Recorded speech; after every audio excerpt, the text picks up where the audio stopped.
Imagine this. Every swipe you make, every video you watch for more than 3 seconds, every product you zoom into, every late night search you hope no one ever sees, all of it is quietly being harvested, processed, and transformed into one of the most profitable commodities ever created: behavioral data. And here's the twist. Almost nobody realizes big tech doesn't just collect what you do. They collect what you almost did, what you thought about doing, and what you might do next. The modern internet was built on a promise: free. Free apps, free search engines, free email, free maps, free entertainment. But nothing in history has ever been free at this scale. The price you pay is invisible, constant, and more valuable than cash: your digital behavior. Every interaction adds a new layer to what insiders call your predictive identity, a constantly updating profile that knows your habits, impulses, patterns, fears, and desires with breathtaking precision. Think about it. You pause on a video for half a second longer than usual. You scroll back up to read a headline twice. You turn your phone slightly toward the light, revealing reflections that sensors can interpret. Even the speed of your scrolling is captured. These seemingly meaningless gestures become data points in a machine that has only one goal: predicting the next moment of your attention. And prediction is where the real money lives. By the late 2000s, companies like Google and Facebook realized they were sitting on an untapped mine. Raw data was useful, but predicting behavior was revolutionary. If a platform could predict what you'd click, what you'd buy, who you'd date, where you'd travel, or what content could keep you hooked for just one more minute, monetization became nearly limitless. It started with ads, not the old billboard kind, but micro-targeted, algorithmically optimized messages built specifically for you. Your data shaped the ad, the timing, the color, even the emotional tone. The platforms didn't just show ads, they engineered moments. The result was a new breed of revenue so powerful that it turned tech startups into trillion-dollar empires. But this was only the beginning. As machine learning advanced, these companies discovered something even more valuable than predicting your behavior: shaping it. Recommendation engines learned how to nudge you gently, subtly, toward content that maximized engagement, regardless of whether it was educational, inflammatory, funny, depressing, or completely irrelevant. The algorithm didn't care. Engagement was the currency, and your data was the engine. By the early 2010 seconds, the volume of data produced by each person skyrocketed. Smartphones, wearables, smart TVs, home assistants, and digital payments created an uninterrupted stream of behavioral exhaust. Big tech didn't just know what you did online. They knew when you woke up, how fast you walked, what you ate, who you called, how often you exercised, and what your resting heartbeat looked like on stressful days. This transformed user data into something more valuable than oil, gold, or real estate. Oil runs out, gold sits still, real estate takes decades. But data grows every second you're alive and even while you sleep. And the platforms learned one more lesson. The more data they collected, the better their predictions became. The better their predictions became, the more time you spent online. The more time you spent online, the more data you generated. An unstoppable loop of surveillance and profit. By the time users started asking questions, what are they doing with all this information? The machine was already too big to fully understand. Shadow profiles, lookalike audiences, behavioral clusters, psychographic segments, entire industries were built around analyzing your digital shadow. And the real shock? Most of this data didn't require your permission.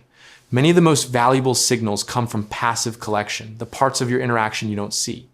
The metadata, the tracking pixels, the sensor logs, the location drifts. This is the hidden economy of modern technology. A world where your attention is the battlefield, your habits are the fuel, and your identity becomes an evolving product traded, optimized, and monetized in real time. But if this is how big tech captures your data, the next question is even bigger. How do they turn that data into millions, sometimes billions, without you ever noticing? To understand how big tech turns personal data into money, you have to follow the invisible pipeline, a system so efficient that a single behavior, like clicking on a cat video, can be monetized in milliseconds. It starts with collection, moves to analysis, transforms into prediction, and finally becomes profit. Yet each step has layers far more complex than most people imagine. First comes the raw harvest.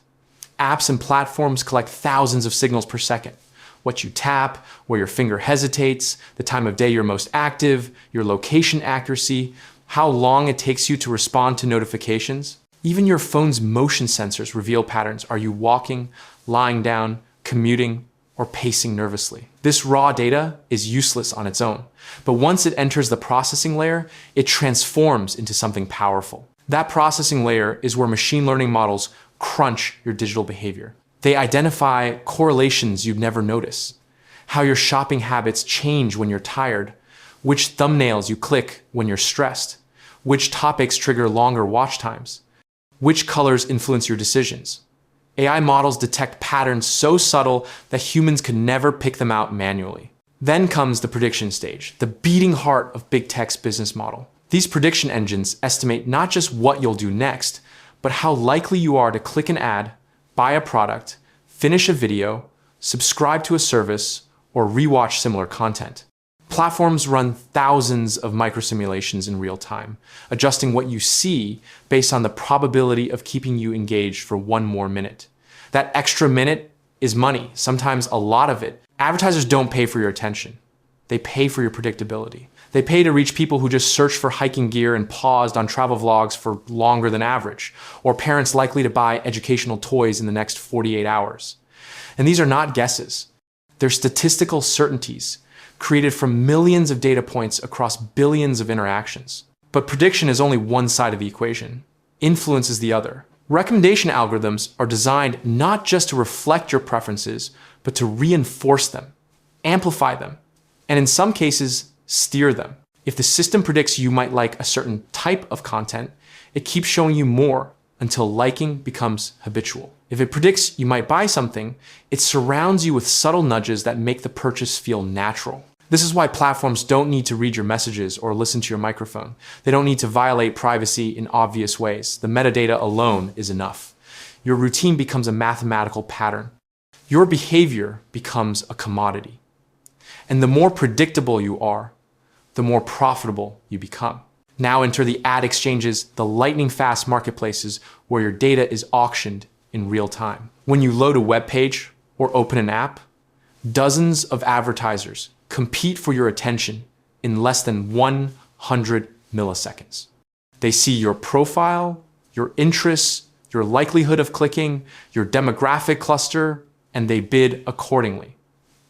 You never see this auction, but it happens constantly, every day, thousands of times per person. This system is so profitable that for some companies, 90% of their revenue comes from ad targeting driven by personal data.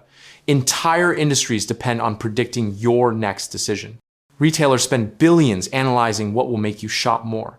Entertainment platforms use your behavior to engineer the perfect binge session. Even financial institutions rely on prediction models trained on your digital habits. But the most profitable data points aren't your age, your job, or your income.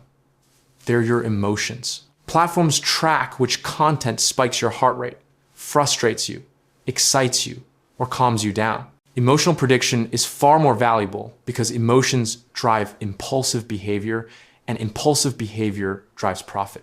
Your data is so valuable that companies build entire ecosystems to keep you generating it, from smart speakers listening for commands, to wearable devices tracking your health, to home assistants monitoring routines.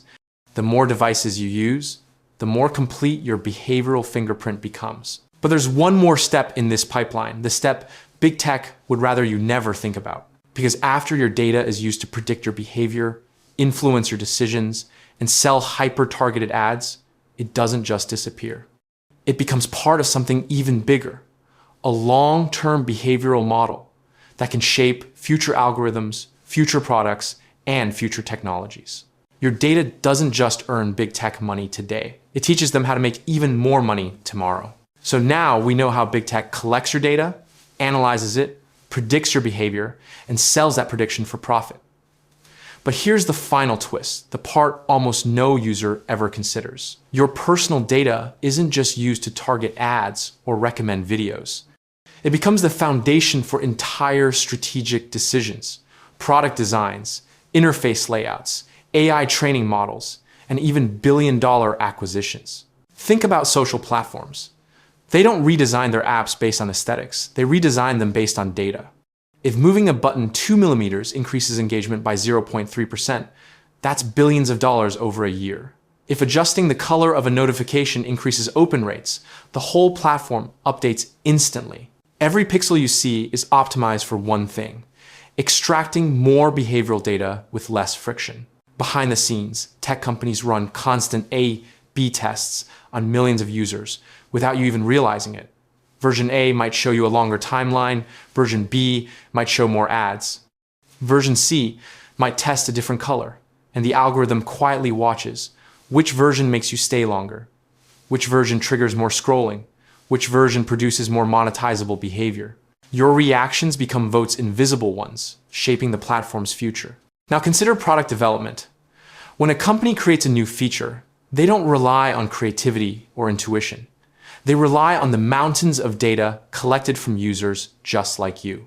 If your habits show that short videos outperform long ones, short-form content becomes the new standard. If data shows that users engage more with vertical formats, platforms shift entire strategies. It's not innovation, it's optimization. This is why every major tech company, Google, Meta, Amazon, TikTok, Apple, invests billions, not in content, but in understanding you. The deeper the understanding, the more accurately they can design a world you'll never want to leave.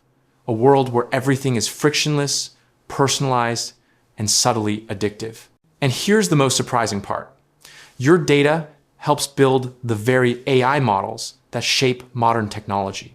Every search you make trains search engines. Every video you finish trains recommendation models. Every product you buy trains retail algorithms. Every location you visit trains mapping intelligence. You are training the future without being paid for it. These AI systems don't just learn from what you do.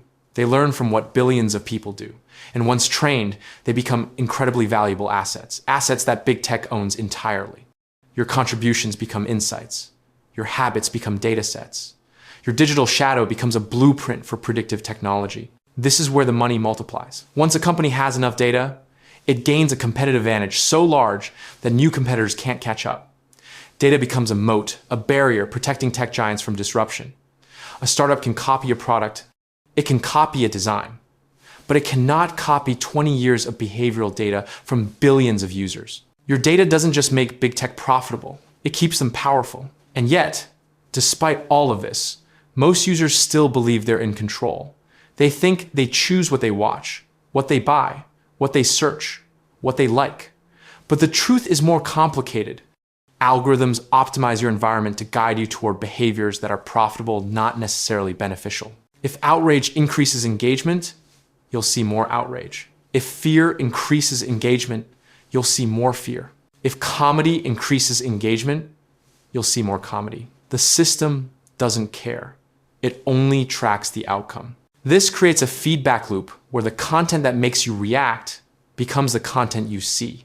And the more you see it, the more predictable you become. The more predictable you become, the more profitable you are. In the end, big tech's greatest product isn't the app on your phone or the service in your browser. It's the version of you they've built, the one they can measure, categorize, predict, and sell. A digital mirror, sharper and more detailed than the real one. A behavioral replica that exists purely to generate revenue. And that replica grows every day with every tap, swipe, pause, and scroll. Your personal data doesn't just turn into millions for big tech. It becomes the foundation of a system designed to know you better than you know yourself, and to profit from that knowledge every second you're online.